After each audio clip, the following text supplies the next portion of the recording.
ఎన్నికలైన తర్వాత ఇంచుమించు 10 నెలల తర్వాత ప్రెస్ మీట్కి రావడం జరిగింది. వచ్చావా?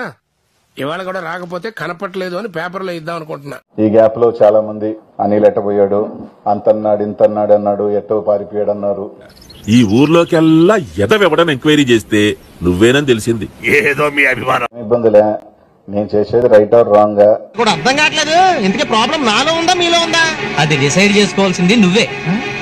నేను ఈ రోజు 10 మంది బాగుండాలని కోరుకున్నా. చాలు బాబు, నాటకాలు చాలా చూసాములే మేము. 10 మందికి అది తప్ప ఒప్ప నాకు తెలియదు. కమ్ములు పత్రబాబు చెప్పు. 10 మంది అవకాశాలు ఉన్నప్పుడు 10 మంది సంతోషంగా 4 రూపాయలు సంపాదించాలని కోరుకున్నా. అంటే సంతోషంగా 4 రూపాయలు సంపాదించాలని కోరుకున్నా. అరే దొంగలని మీరే భలే ఒప్పుకున్నారా? దానికోసమే ఈ రోజు కొట్లాడుతున్నా. ఊరుకోమ్మా, ఊరుకోరా. వాళ్ళు ఏదో కేసు కడతారు, నా మీద ఇది పెడతారు. బంగారంగా కట్టినప్పుడు నీ జీవితంలో ఏం జరుగుతుందో తెలియట్లేదు కానరా, మొత్తానికి ఏదో జరగబోతుందిరా, అందులో డౌటే లేదురా. చాలా మంది ఈరోజు చాలా మంది సిండికేట్ లో తిరుగుతున్న చాలా మంది.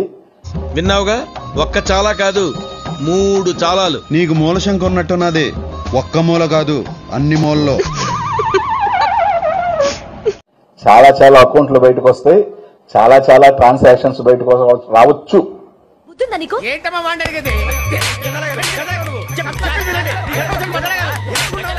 రావచ్చు. అందరూ అతిథులు కాదు. అరే గన్ను అన్నా, ఎవడు నన్ను వేయటం లేదని ఏదో రోజు నువ్వే నన్ను వేసేటట్టున్నావురా. ఖచ్చితంగా అన్నా, నిన్నేసి నన్ను నేను వేసుకుంటా. అదేంట్రా? అరే ఇన్నేళ్ళ సంది నేను నీ దగ్గర పనిచేస్తున్నా, ఒక్కరిని నేనికి రావట్లే. ఎందుకంటే నేను ఒక్కటి చెప్తా, ఇక్కడున్న వాళ్ళందరికీ తెలుసు, మీ గుండెల మీదకి క్రికెట్ బెట్టింగ్ అనేది నేను చేశానా లేదా అనేది. ఏదో చేసే ఉంటాడు, లేకపోతే ఎందుకు అరుస్తుంది? కానీ ఆ నిందని ఇంకా భరిస్తున్నా నేను. అది చచ్చేదాకా నాకు పోదది.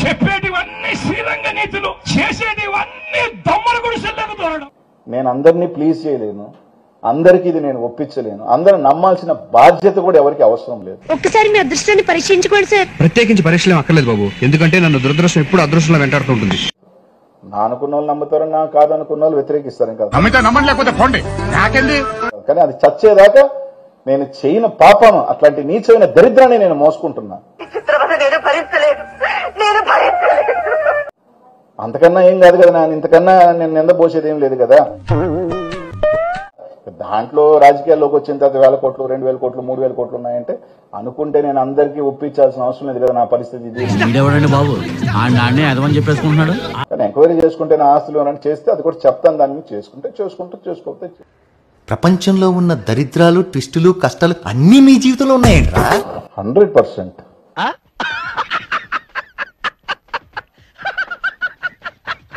వచ్చిన తర్వాత వెనక్కిపోవటం అనేది ఉండదు. రావటం కొంచెం లేట్ అనే గానీ వచ్చాను అంటే మాత్రం స్పీడ్ గానే ఉంటా. నీ అవతారం చూసుకున్నావా? మీరు ఓపెన్ చేసిన మైండ్లు ఎవరి ఫైల్ ఉన్న మైండ్లు ఓపెన్ చేశారు, ఫైల్ లేని మైండ్ల మీద ఓపెన్ చేయాల. అది బలిగంత కదా. ఎంత ఘోరం జరిగిపోయిందిరా. కోట్ల రూపాయలు ఫైన్లు కలెక్ట్ చేయకుండా వాళ్ళ మైండ్లు ఓపెన్ చేశారు. ఫైల్ లేని మైండ్లు మాత్రం ఈ రోజుకి ఓపెన్ చేయాల. నా దందా అంతా ఇలాంటి 190 ఉంటాయి. What ever consequences I face నాకు తెలుసు.